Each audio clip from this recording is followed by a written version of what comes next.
Olá, sejam bem-vindos ao dia 15 de 52 do Mar de Pérolas com Diane Amanda, criadora do Método Mar.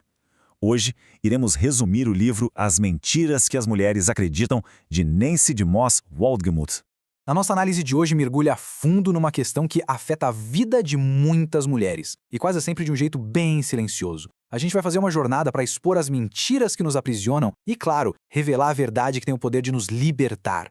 Pensa comigo um instante. A premissa central do livro já começa nos confrontando com essa pergunta poderosa. E se aquela exaustão, aquela insegurança, o medo, os conflitos que a gente enfrenta não forem o problema real, mas só o sintoma de algo mais fundo? E se tudo começar com uma única sementinha de engano plantada na nossa mente?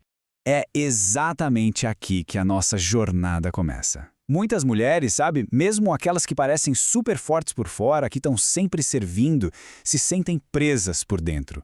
Oprimidas pelo passado, esmagadas por expectativas, acorrentadas a hábitos que parece que não dá para quebrar. Essa sensação de aprisionamento, na maioria das vezes, vem de uma fonte que a gente nem enxerga, o engano. A arma principal do inimigo não é a força bruta, de forma alguma. É a sutileza do engano. A autora nos leva lá para o Jardim do Éden, onde a primeira campanha de engano foi lançada. Satanás não atacou Eva com uma ordem direta. Ele simplesmente fez uma pergunta. Foi isso mesmo que Deus disse? Essa pequena semente de dúvida foi o suficiente para começar uma conversa que misturou mentiras, meias-verdades e gatilhos emocionais. E as consequências? Bem, elas foram imediatas e devastadoras. No exato momento em que a mentira foi aceita, a vergonha, o medo e a culpa tomaram lugar da paz. De repente, Adão e Eva se esconderam, quebrando aquela comunhão perfeita com Deus. E o mais chocante é que esses mesmos padrões, a vergonha, o medo, a culpa, são exatamente os que ecoam nas nossas vidas até hoje. Então, a gente chega a um ponto crucial aqui. A nossa liberdade, tanto emocional quanto espiritual, depende inteiramente daquilo que a gente escolhe acreditar. Cada luta, seja interna ou nos nossos relacionamentos, pode ser rastreada até uma mentira que em algum momento foi aceita como verdade. A batalha, portanto, é travada no campo da mente. E se toda luta tem raiz em uma mentira, então deve existir uma mentira raiz, né? A fundação de todas as outras. E essa mentira fundamental é sobre o próprio caráter de Deus. Ter uma visão distorcida de quem Ele é muda absolutamente tudo na nossa jornada.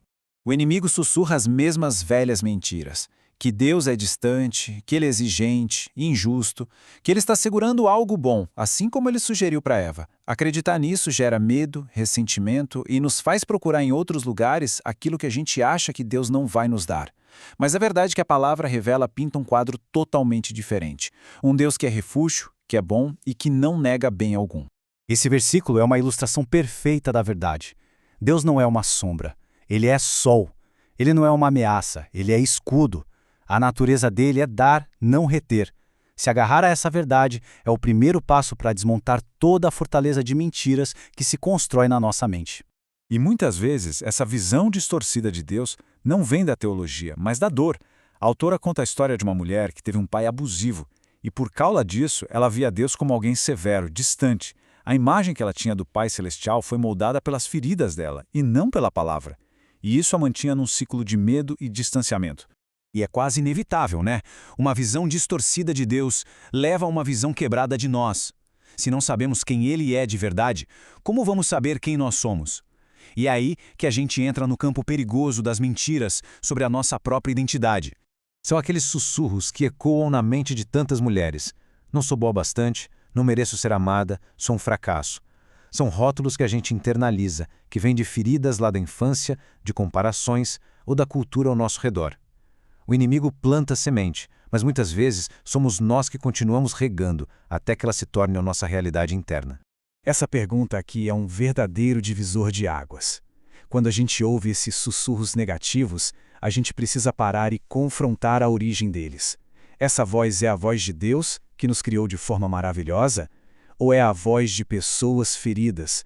Ou talvez da nossa própria dor que ainda não cicatrizou? A resposta para essa pergunta tem o poder de quebrar o encanto da mentira. E este ponto é crucial. O inimigo ataca a nossa identidade porque ele sabe muito bem que a identidade determina o comportamento. Se uma mulher acredita que não tem valor, ela vai acabar escolhendo relacionamentos e hábitos que confirmam essa crença. Se acredita que não pode mudar, ela nem vai tentar. E assim, ela fica presa num ciclo de derrota, tudo porque está vivendo a partir de uma identidade falsa. Com uma identidade ferida, a gente chega em outro campo de batalha, as emoções. Os sentimentos são um presente de Deus, mas olha, eles são péssimos mestres. Quando não são guiados pela verdade, eles nos levam para o caos. Essa aqui é uma das ideias mais libertadoras do livro. O que a gente sente é real, sim. A dor é real, o medo é real. Ninguém está diminuindo a experiência emocional. No entanto, o fato de sentirmos algo não faz com que isso seja a verdade. A verdade objetiva, e não os nossos sentimentos, é o que define a realidade. A diferença é gigantesca. Uma vida guiada por emoções é instável, confusa. Afinal, os sentimentos mudam com o cansaço, com as circunstâncias. Já uma vida ancorada na verdade encontra estabilidade, clareza. A gente deixa de ser reativa para ser intencional, porque nossas ações se baseiam em algo sólido, não em impulsos do momento. Essa vida, guiada pelas emoções, muitas vezes leva ao que a autora chama de ateísmo funcional. É quando a gente conhece a verdade na nossa cabeça, mas vive como se Deus não existisse ou não fosse bom. A gente sabe que Ele é fiel, mas age com base na ansiedade. Sabe que Ele perdoa, mas vive esmagada pela culpa. Isso gera uma exaustão espiritual e emocional que é muito, muito profunda. Mas a gente não está aqui só para diagnosticar o problema. O livro também nos dá um caminho prático para sair dessa prisão. Vamos ver agora como essa liberdade pode, de fato, se tornar real.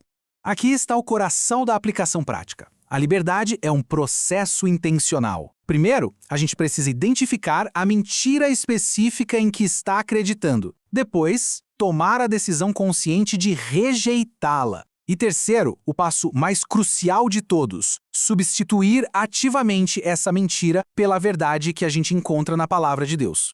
E a liberdade não é um evento único, um passe de mágica, é um processo contínuo de renovação. Não adianta rejeitar a mentira uma vez só, é preciso encher a mente com a verdade todos os dias, falando-a, meditando nela, até que a verdade se torne o nosso novo padrão de pensamento, o nosso novo piloto automático. E aqui chegamos na conclusão mais profunda de todas. A jornada para fora do engano não termina num conjunto de regras ou de informações. Ela nos leva a um relacionamento. A verdade que nos liberta não é um conceito, é uma pessoa, Jesus Cristo. Conhecê-lo, andar com Ele e permanecer na sua palavra é o que no fim das contas quebra todas as correntes e nos mantém verdadeiramente livres.